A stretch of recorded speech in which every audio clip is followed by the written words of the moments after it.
আসসালামু আলাইকুম বন্ধুরা, আমি শাহিনী আক্তার। আশা করছি আপনারা সবাই ভালো আছেন।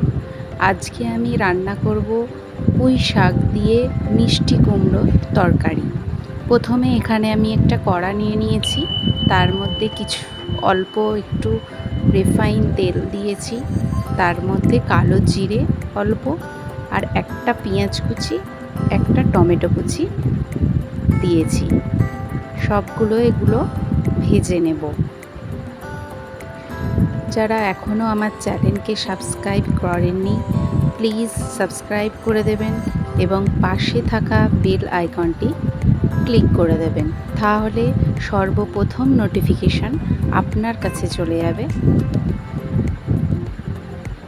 এখানে আমি কুমড়ো, আলু এবং পেঁপে একসঙ্গে কেটে ধুয়ে রেখে দিয়েছিলাম, সেটা দিয়ে দিলাম। তার আগে আমি রসুন কুচি দিয়েছি অল্প। এবারে সবগুলো উপকরণগুলি একসঙ্গে ভালো করে ভেজে নেব।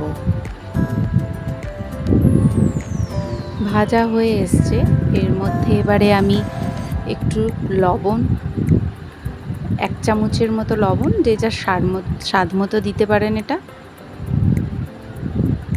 তারপর 1 চামচ জিরে গুঁড়ো, 1 চামচ হলুদ আর 1 চামচ লঙ্কা। আপনারা চাইলে শুকনো লঙ্কাও দিতে পারেন। এবারে সব মশলাগুলো দিয়ে আবার ভালো করে ভেজে নেব। এটা আমাদের গাছের পুঁই শাক, এটা আমি ভালো করে কেটে ধুয়ে নিয়েছিলাম, সেটা এবারে দিয়ে দিলাম। পুঁই শাক খেতে কিন্তু সবাই প্রায় ভালোই বাসে, আর কুমড়ো দিয়ে পুঁই শাক তো সবাই ভালোবাসে। এইভাবে নাড়াচাড়া করে সিদ্ধ করে নেব। কুমড়ো পুঁই শাক খুব তাড়াতাড়ি রান্না হয়ে যায় এবং এটা খেতে খুব টেস্টি হয়। আর এর মধ্যে অল্প পেঁপে দিলে আরও টেস্টি হয়ে যায়। তো সবাই এইভাবেই রান্না করবেন, দেখবেন খুবই টেস্টি খাবার, সবাই পছন্দ করবে। তো হয়ে গেছে পুঁই শাক রান্না কুমড়ো দিয়ে।